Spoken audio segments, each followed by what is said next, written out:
কবরে যদি আগরবাতি, মোমবাতি আর চাদর দেওয়া জায়েজ হতো, জান্নাতুল বাকিতে 10,000 সাহাবীদের মাজার আছে। সুবহানাল্লাহ। হযরতে ওসমান রাদিয়াল্লাহু তাআলা আনহু শুয়ে আছেন জান্নাতুল বাকিতে। হযরতে আয়েশা আমাদের মা রাদিয়াল্লাহু তাআলা আনহা শুয়ে আছেন জান্নাতুল বাকিতে, উন্মুক্ত আকাশের নিচে। আহারে। হযরতে আব্দুল্লাহ ইবনে মাসউদ রাদিয়াল্লাহু তাআলা আনহু, হযরতে আব্দুল্লাহ ইবনে মাসউদ দেখতে খুব খাটো খোটো ছিলেন, পা ছিল একেবারে ছোট। একদিন হাদিসে এসেছে, একদিন তিনি খেজুর গাছে উঠতেছিলেন, নিচে সাহাবীরা দাঁড়ানো, এরপরে তার পাও দেখে ওনারা হাসতেছিলেন, এত ছোট পা, হাসতেছিলেন। রাসূলুল্লাহ বললেন, সাহাবীরা আব্দুল্লাহর পা দেখে হাসতেছো?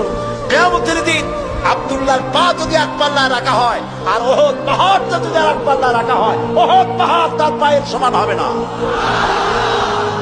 এই হযরত আব্দুল্লাহ ইবনে মাসউদ রাদিয়াল্লাহু তাআলা